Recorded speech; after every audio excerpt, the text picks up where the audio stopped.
desplegado una crisis en Europa muy aguda que puede impactar en otras zonas del mundo. Y a la interna, lo comentábamos, lo que hasta ahora era una agenda en el plano de la economía que iba pautada por el Ministerio de Economía, se han sumado, han aparecido pronunciamientos y decisiones de política que vienen de otros ámbitos, claramente la OPP, donde está más directamente involucrado el propio presidente de la República, lo cual es muy importante.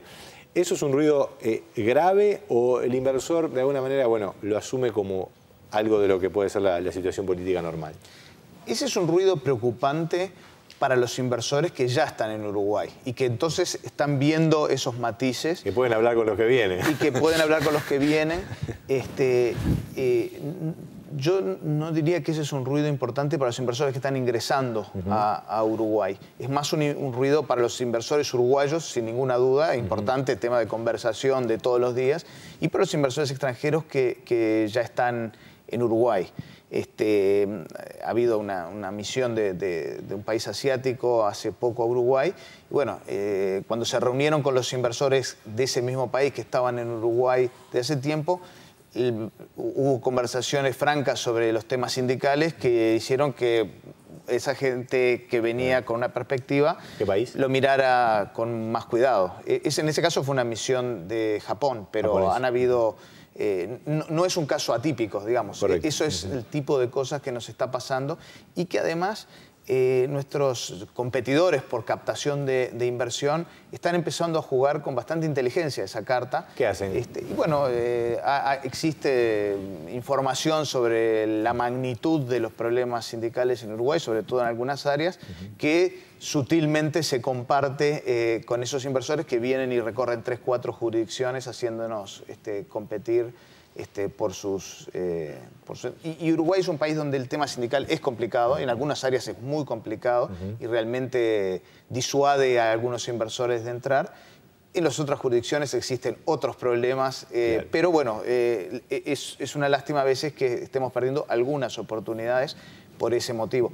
Lo digo en un contexto en el cual Uruguay está recibiendo mucha inversión extranjera. A veces esto se plantea como una cosa dual y es como si, bueno, se están yendo los inversores extranjeros. No, esa no es la situación. Estamos perdiendo algunas oportunidades. Ahí está, que se podría mejorar y bueno, también son circunstancias de la negociación laboral en este caso.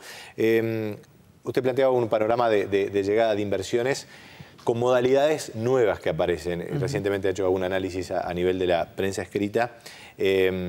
Fondos, bueno, habitualmente los hemos conocido incluso cuando Uruguay estaba con el Investment Grade, llegaban fondos mucho más formales, ¿verdad? La posibilidad de que esos grandes fondos que exclusivamente invierten en países Investment Grade llegaban al Uruguay. Hoy sería una meta muy interesante, ¿verdad? Bueno, conseguir el Investment Grade que por ahora aparentemente no está en la agenda, pero... Va a haber que esperar un poco, me parece. Sí, seguramente. Ahora, hay otros tipos de formas que están de alguna manera emergiendo y poniéndose más intensas a la llegada de Uruguay. Usted hablaba de... Bueno, son conceptos en inglés, ¿verdad? Pero sería bueno irlos aterrizando. El private equity y el venture capital, ¿verdad? Perfiles distintos de inversión que en definitiva implica llegada de dineros al Uruguay. Como mencionaba, el tercer elemento que mencionaba hace unos minutos era que hay fondos que antes no invertían en nuestra región y que están ingresando. Y eso es muy notorio. Nosotros hemos ido construyendo relación con muchos de estos fondos durante mucho tiempo, pero en el pasado veíamos operaciones muy aisladas y hoy probablemente casi un 40% de las operaciones de lo que en la jerga llamamos M&A, que son adquisiciones de empresas, tienen algún vínculo con fondos fundamentalmente de private equity. Y bueno, explico un poquito cómo funciona este mercado. A nivel de los fondos de inversión estos manejan dinero de 2 fuentes fundamentales. Una fuente importante son y la principal, los inversores institucionales, que pueden ser desde los fondos de pensión, de jubilaciones, compañías de seguros, instituciones financieras, etc. Y de individuos, personas con alto patrimonio.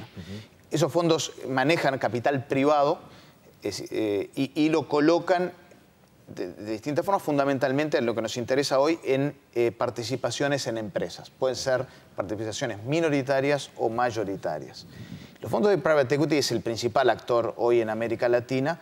Son fondos que invierten en compañías ya maduras, que tienen ya un track record, una historia de resultados, una posición de mercado, etc.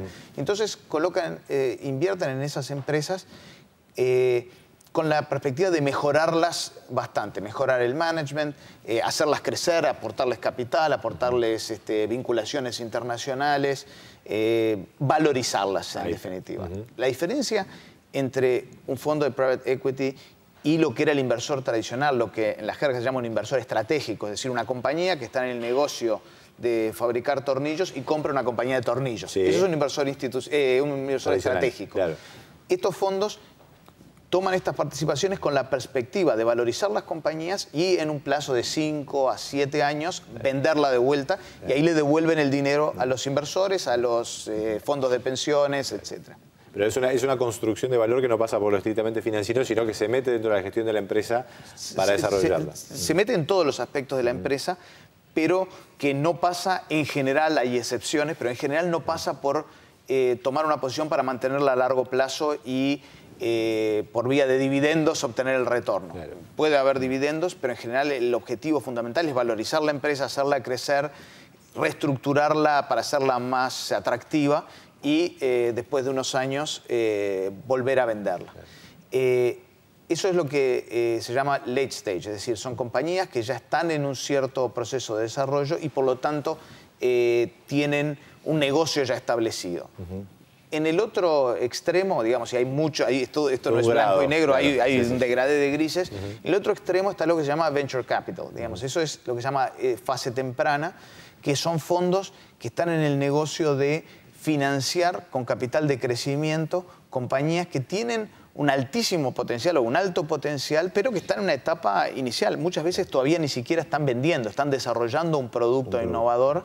Los casos más conocidos eran y siguen siendo los de la tecnología de información, ¿verdad? Los desarrollos incipientes. Claro. Existen por el propio potencial de esas tecnologías y también por características de la estructura económica de esas compañías que en su mayoría, una vez que tienen un producto que es atractivo, pueden escalarlo con bajo costo marginal, es decir, una vez que uno armó un programa de computación, se lo puede vender a mucha gente, si es muy bueno, claro, sin que vender el segundo cueste lo mismo que vender el primero. Una vez que uno lo tiene construido, las sucesivas ventas, claro, tienen un costo adicional chico y por lo tanto el potencial de un retorno más alto.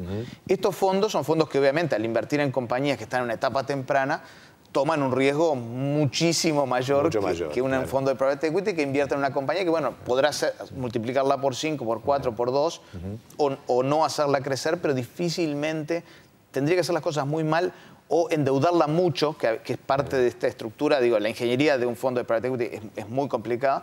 Si lo apalancara en exceso y no le fuera bien, ahí podría tener un problema. En el otro extremo tiene que repartir en más iniciativas para que alguna tenga éxito. Cerizola, vamos a hacer una breve pausa y vamos a incursionar sobre todo en cómo están las empresas uruguayas y los emprendedores uruguayos para de alguna manera captar esas oportunidades.